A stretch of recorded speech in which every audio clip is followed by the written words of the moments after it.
नमस्कार जय जगन्नाथ शुभ सकाळ आज हूँ जुलाई 17 तारिख शुक्रवार आसतु आज गुरुत्वपूर्ण खबर देखा आपण भल पाइबा स्वरूप गोटे गोटे लाइक निश्चय करदे आज प्रथम खबर भाई भौणी को नहीं आसुंच कालिया शांति शुभकामना देले प्रधानमंत्री राष्ट्रपति पवित्र रथयात्रा अवसर में देशवासी को शुभेच्छा जणाई महामहिम राष्ट्रपति द्रौपदी मुर्मू एवं प्रधानमंत्री नरेंद्र मोदी एक्स रे घोषयात्रा शुभेच्छा जणाई राष्ट्रपति कहते महाप्रभु रथयात्रार यह पवित्र अवसर में मु देश एवं विदेश रे थिबा समस्त श्री जगन्नाथ भक्तों को मोर आंतरिक शुभकामना जनाऊछि।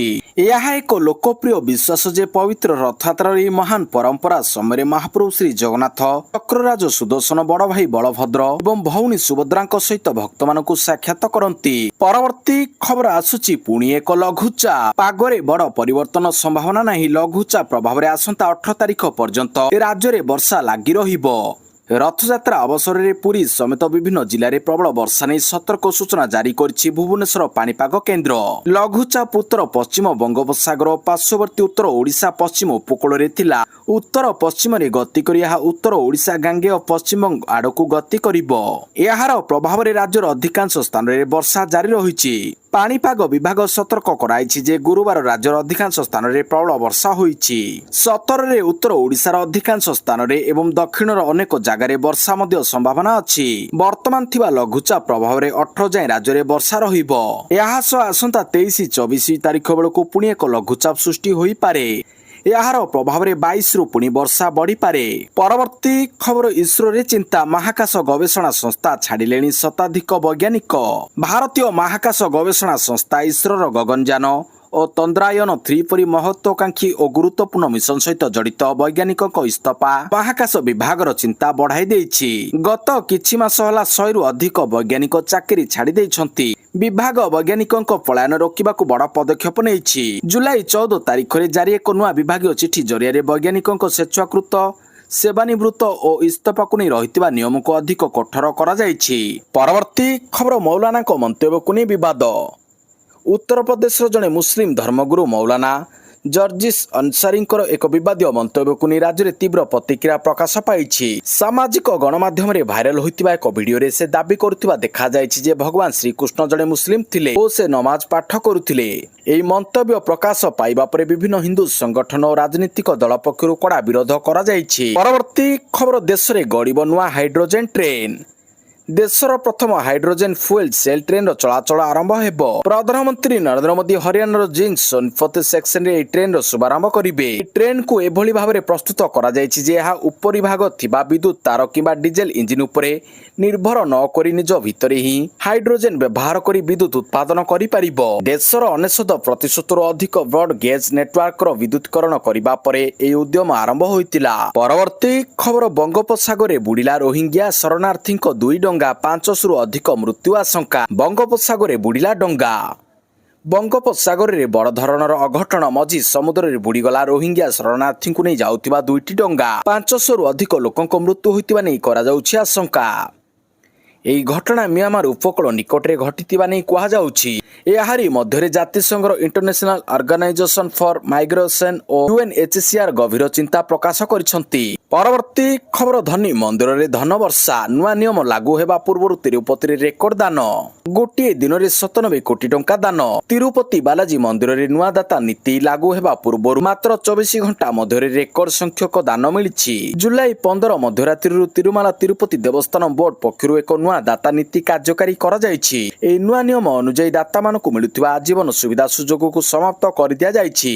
परवर्ती खबर पुरी रथयात्रा रे ठेलापेला 2 जनक मृत्यु 150 रु अधिक गुरुतर। विश्व प्रसिद्ध रथयात्रा समय रे पुरी श्रीक्षेत्र रे एक अत्यंत दुखद घटना घटी जायछि। महाप्रभु को दर्शन करिबा पई बड़दाण्ड रे लक्षाधिक श्रद्धालुंक प्रबल भिड़ जमिथिबा बेले एक अघटन घटी 2 जन श्रद्धालुंक मृत्यु होइतिबा बेले अन्य 150 रु अधिक गुरुतर होइछंती। सूचना अनुसार पुरी मरीचकोट छक निकट जड़े श्रद्धालु अणनिश्वासी होई तले पड़ जाइथिले। तुरंत चिकित्सा पई ताकू हॉस्पिटल को निया जाइथिला କିନ୍ତୁ ସେଠାରେ ଡାକ୍ତର ତାଙ୍କୁ ମୃତ୍ୟୁ ଘୋଷଣା କରିଥିଲେ। ମୃତକ ଜଣକ ହେଲେ କଟକର ଅନିଲ ଦାସ। ପରବର୍ତ୍ତୀ ଖବର ମମତାଙ୍କୁ ଆଉ ଏକ ଝଟକା। ଟିଏମସି ସାଂସଦ କୋଏଲ ମଲ୍ଲିକ ଦେଲେ ରାଜ୍ୟସଭାରୁ ଇସ୍ତଫା। ପଶ୍ଚିମବଙ୍ଗର ପୂର୍ବତନ ମୁଖ୍ୟମନ୍ତ୍ରୀ ତଥା ତୃଣମୂଳ କଂଗ୍ରେସ ଟିଏମସି ମୁଖ୍ୟ ମମତା ବାନାର୍ଜୀଙ୍କୁ ଆଉ ଏକ ଝଟକା ଲାଗିଛି। ଟିଏମସି ବିଧାୟକ ମଦନ ମିତ୍ର ବିଧାନସଭାରେ ବିଦ୍ରୋହୀ ଗୋଷ୍ଠୀରେ ସାମିଲ ହେବାର ଦିନକ ପରେ ରାଜ୍ୟସଭା ସାଂସଦ ପଦରୁ କୋଏଲ ମଲ୍ଲିକ ପଶ୍ଚିମବଙ୍ଗ ସିନେମାରେ ଭେଟରାନ ଅଭିନେତା ରଞ୍ଜିତ ମଲ୍ଲିକଙ୍କ ଝିଅ କୋଏଲ ମଲ୍ଲିକ ଦୀର୍ଘ 20 ବର୍ଷ ଧରି ପଶ୍ଚିମବଙ୍ଗ ସିନେ ଇଣ୍ଡଷ୍ଟ୍ରିଜରେ ରାଜ କରୁଥିଲେ।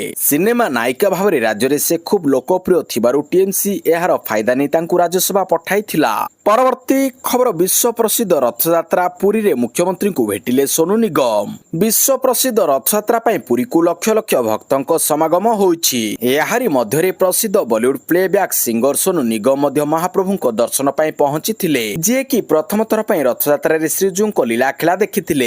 ଏହି ଗସ୍ତ ସମୟରେ ସେ ଓଡ଼ିଶାର ମୁଖ୍ୟମନ୍ତ୍ରୀ ମୋହନ ଚରଣ ମାଝୀ ଏବଂ ପୁରୀ ସାଂସଦ ସମ୍ବିତ ପାତ୍ରଙ୍କ ସହ ମଧ୍ୟ ସାକ୍ଷାତ କରିଛନ୍ତି। ଅପରପକ୍ଷରେ ମୁଖ୍ୟମନ୍ତ୍ରୀ ମୋହନ ମାଝୀ ସୂଚନା ଏବଂ ଲୋକ ସମ୍ପର୍କ ବିଭାଗ ଦ୍ୱାରା ପ୍ରକାଶିତ ଉତ୍କଳ ପ୍ରସଙ୍ଗ, ଓଡ଼ିଶା ରିଭ୍ୟୁ ଏବଂ ପ୍ରଗତି ପ୍ରବାହ ସମେତ ରାଜ୍ୟ ପ୍ରଶାସନର ନୂତନ ସଂସ୍କରଣ ପ୍ରକାଶ କରିଥିଲେ, ଯାହା ବରିଷ୍ଠ କ୍ୟାବିନେଟ୍ ମନ୍ତ୍ରୀମାନଙ୍କ ଉପସ୍ଥିତିରେ ପ୍ରକାଶିତ ହୋଇଥିଲା। ମୁଖ୍ୟମନ୍ତ୍ରୀ ସିଂହଦ୍ୱାରରେ ଏକ ଟଙ୍କ ତୋରାଣୀ ବଣ୍ଟନ କେନ୍ଦ୍ର ମଧ୍ୟ ଉଦ୍ଘାଟନ କରିଥିଲେ। ପରବର୍ତ୍ତୀ ଖବର ମହାପ୍ରଭୁ ଶ୍ରୀ ଜଗନ୍ନାଥଙ୍କ ଟାହିଆ ଖୋଲିବା ପ୍ରସଙ୍ଗ। ରାମକୃଷ୍ଣ ଦାସ ମହାପାତ୍ର କରିଲେ ସ୍ପଷ୍ଟୀକରଣ। ଜଗନ୍ନାଥ ମହାପ୍ରଭୁଙ୍କ ଟାହିଆ ଖୋଲାଯିବା ପ୍ରସଙ୍ଗ ନେଇ ଦଇତାପତି ନିଯୋଗ ସମ୍ପାଦକ ରାମକୃଷ୍ଣ ଦାସ ମହାପାତ୍ର ଦେଲେ ପ୍ରତିକ୍ରିୟା। ଟାହିଆ ଅଧିକ ଓଜନିଆ ହୋଇଯାଇଥିଲା, ତେଣୁ ଏହାକୁ ଖୋଲି ଦିଆଯାଇଥିଲା ବୋଲି ସେ କହିଛନ୍ତି। ବର୍ଷା ଯୋଗୁଁ ଟାହିଆ ଓଜନ ଆହୁରି ବଢ଼ିଯାଇଥିଲା। ବର୍ଷାରେ ତୁଳସୀ ଭିଜିଯିବାରୁ ଅଧିକ ଓଜନିଆ ହୋଇଯାଇଥିଲା। ଟାହିଆ ଖୋଲା ନ ଯାଇଥିଲେ ମହାପ୍ରଭୁଙ୍କ ଅଙ୍ଗ ପ୍ରତି ବିପଦ ସୃଷ୍ଟି ହେବାର ଆଶଙ୍କା ଥିଲା ବୋଲି ଯୁବ ଦଇତାପତି କୀର୍ତ୍ତି ପ୍ରକାଶ ଦାସ ମହାପାତ୍ର ତାଙ୍କ ପ୍ରତିକ୍ରିୟାରେ କହିଛନ୍ତି। ତେଣୁ ପହଣ୍ଡି ବେଳେ ମହାପ୍ରଭୁଙ୍କ ଟାହିଆ ଖୋଲା ଯାଇଥିଲା ବୋଲି ସେ କହିଛନ୍ତି। ପରବର୍ତ୍ତୀ ଖବର ରିଲିଜ ହେବ ନାହିଁ ଆନିମେଟେଡ୍ ଫିଲ୍ମ ମହାପ୍ରଭୁ ଜଗନ୍ନାଥ, କଟକଣା ଜାରି କଲେ ହାଇକୋର୍ଟ। ବିବାଦୀୟ ଆନିମେଟେଡ୍ ଫିଲ୍ମ ମହାପ୍ରଭୁ ଜଗନ୍ନାଥ ଏବେ ରିଲିଜ ହୋଇପାରିବ ନାହିଁ। 17 ତାରିଖରେ ଏହି ଫିଲ୍ମ ରିଲିଜ ପାଇଁ ଦିନ ଧାର୍ଯ୍ୟ ହୋଇଥିବା ବେଳେ ହାଇକୋର୍ଟ ଏହା ଉପରେ କଟକଣା ଲଗାଇଛନ୍ତି। ଅଦାଲତଙ୍କ ଅନୁମତି ବିନା ଏହି ଫିଲ୍ମ ପ୍ରଦର୍ଶନ ହୋଇପାରିବ ନାହିଁ ବୋଲି ହାଇକୋର୍ଟ ଏକ ଗୁରୁତ୍ୱପୂର୍ଣ୍ଣ ଆଦେଶରେ ସ୍ପଷ୍ଟ କରିଛନ୍ତି। ମାମଲାର ଶୁଣାଣି ଆସନ୍ତା ଅଗଷ୍ଟ 5 ତାରିଖକୁ ଧାର୍ଯ୍ୟ କରାଯାଇଛି। ପରବର୍ତ୍ତୀ ଖବର ମାର୍କେଟ ଛକରେ ତାଳଧ୍ୱଜ ମରିଚିକୋଟରେ ଅଟକିଲା ଦର୍ପଦଳନ। ଆଜି ସକାଳୁ ହେବ ରଥଟଣା। ଚକେଗଡ଼ି ଅଟକିଲା ନନ୍ଦିଘୋଷ। ଗୁରୁବାର ପାଇଁ ସରିଲା ରଥଟଣା। ସୂର୍ଯ୍ୟାସ୍ତ ହୋଇଯିବାରୁ ରଥଟଣା ବନ୍ଦ ରଖାଗଲା। ମାର୍କେଟ ଛକରେ ବଡ଼ ଠାକୁର ବଳଭଦ୍ରଙ୍କ ତାଳଧ୍ୱଜ ରଥ ଅଟକିଥିବା ବେଳେ ମରିଚିକୋଟରେ ଦେବୀ ସୁଭଦ୍ରାଙ୍କ ଦର୍ପଦଳନ ରଥ ଅଟକି ରହିଛି। ସେହିଭଳି ଜଗନ୍ନାଥଙ୍କ ନନ୍ଦିଘୋଷ ରଥ ଚକେଗଡ଼ି ଅଟକିଛି। ଆଜି ସକାଳ 9:30ରୁ ପୁଣି ରଥଟଣା ହେବାକୁ ଥିବାବେଳେ ସନ୍ଧ୍ୟା ସୁଦ୍ଧା 3 ରଥ ଶରଧାବାଲିରେ ପହଞ୍ଚିବା ନେଇ ଲକ୍ଷ୍ୟ ରହିଛି। ଏହାପରେ ଶନିବାର ଚତୁର୍ଦ୍ଧାମୂର୍ତ୍ତିଙ୍କର ଆଡ଼ପ ବିଜେ ଅନୁଷ୍ଠିତ ହେବ। ପରବର୍ତ୍ତୀ ଖବର ଆଜି ରାଜ୍ୟର 7ଟି ଷ୍ଟେସନର ଶୁଭ ଉଦ୍ଘାଟନ କରିବେ ପ୍ରଧାନମନ୍ତ୍ରୀ। ରାଜ୍ୟରେ ରେଳ ଭିତ୍ତିଭୂମିର ଆଧୁନିକରଣ କ୍ଷେତ୍ରରେ ଏକ ବଡ଼ ପଦକ୍ଷେପ। ଜୁଲାଇ 17 ତାରିଖ ଅର୍ଥାତ୍ ଆଜି ପ୍ରଧାନମନ୍ତ୍ରୀ ନରେନ୍ଦ୍ର ମୋଦି ଦେଶର 75ଟି ପୁନଃନିର୍ମିତ ରେଳ ଷ୍ଟେସନ ଉଦ୍ଘାଟନ କରିବେ। ଏହି ମେଗା ପ୍ରକଳ୍ପରେ ଓଡ଼ିଶାର 7ଟି ପ୍ରମୁଖ ଷ୍ଟେସନ ଯଥା ବଲାଙ୍ଗୀର, ବରପାଲି, ପାରଳାଖେମୁଣ୍ଡି, ତାଳଚେର, କେସିଙ୍ଗା, ବାରିପଦା ଏବଂ ବିମଳଗଡ଼ ସାମିଲ ରହିଛି, ଯାହାର ନବକଳେବର ହୋଇଛି। କେନ୍ଦ୍ର ସରକାରଙ୍କ ଅମୃତ ଭାରତ ଷ୍ଟେସନ ଯୋଜନା ଅଧୀନରେ ଏହି ଷ୍ଟେସନ ଗୁଡ଼ିକୁ ବିଶ୍ୱସ୍ତରୀୟ ସମାବେଶୀ ଏବଂ ଭବିଷ୍ୟତର ଆବଶ୍ୟକତାକୁ ଚାହିଁ ବିକଶିତ କରାଯାଇଛି।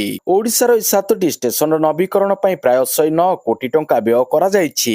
ପରବର୍ତ୍ତୀ ଖବର ଜେଲରେ ବିତିଲାଣି 3 ବର୍ଷ। ଇମ୍ରାନ ଖାନଙ୍କ ମୁକ୍ତି ଦାବିରେ ଅଗଷ୍ଟ 5ରେ ଦେଶବ୍ୟାପୀ ଆନ୍ଦୋଳନ। ପାକିସ୍ତାନର ପୂର୍ବତନ ପ୍ରଧାନମନ୍ତ୍ରୀ ତଥା ପାକିସ୍ତାନ ତେହରିକ ଇ ଇନସାଫ ପିଟିଆଇର ପ୍ରତିଷ୍ଠାତା ଇମ୍ରାନ ଖାନଙ୍କ ମୁକ୍ତି ଦାବିରେ ଦଳ ପକ୍ଷରୁ ଏକ ବଡ଼ ନିଷ୍ପତ୍ତି ନିଆଯାଇଛି। ଅଗଷ୍ଟ 5 ତାରିଖରୁ ପିଟିଆଇ ସାରା ଦେଶରେ ଆନ୍ଦୋଳନ ଆରମ୍ଭ କରିବାକୁ ଯାଉଛି। ଇସଲାମାବାଦର ଖୈବର ପଖତୁନ୍ଖୱା ହାଉସରେ ପିଟିଆଇର ଅନ୍ତରୀଣ ଅଧ୍ୟକ୍ଷ ବ୍ୟାରିଷ୍ଟର ଗୌହର ଅଲି ଖାନଙ୍କ ଅଧ୍ୟକ୍ଷତାରେ ଅନୁଷ୍ଠିତ ସଂସଦୀୟ ଦଳ ବୈଠକରେ ଏହି ନିଷ୍ପତ୍ତି ନିଆଯାଇଛି। ପରବର୍ତ୍ତୀ ଖବର ସଂସଦର ମୌସୁମୀ ଅଧିବେଶନ ଏଜେଣ୍ଡା ଜାରି। ସୂଚୀରେ ରହିଛି 7 ବିଲ୍। ମହିଳା ଆରକ୍ଷଣ ଓ ପରିସୀମନ ବିଧେୟକ ଗାୟବ। କେନ୍ଦ୍ର ସରକାର ଆଗାମୀ ମୌସୁମୀ ଅଧିବେଶନ ନିମନ୍ତେ ଗୁରୁବାର ବିଧେୟୀ ଏଜେଣ୍ଡା ଜାରି କରିଛନ୍ତି। ଏଥିରେ ମୋଟ 7ଟି ପ୍ରମୁଖ ବିଧେୟକ ସାମିଲ ଅଛି। ଏଗୁଡ଼ିକୁ ବିଚାର ବିମର୍ଶ, ଗୃହୀତ କରିବା ଓ ନୂଆକରି ଉପସ୍ଥାପନ ଲାଗି ସୂଚୀବଦ୍ଧ କରାଯାଇଛି। ତେବେ ମହିଳାଙ୍କ ସଂରକ୍ଷଣ ପରିସୀମନ ସମ୍ପର୍କିତ ଗୁରୁତ୍ୱପୂର୍ଣ୍ଣ ସମ୍ବିଧାନ ସଂଶୋଧନ ବିଧେୟକ ଏହି ଏଜେଣ୍ଡାରୁ ବାଦ୍ ପଡ଼ିଛି।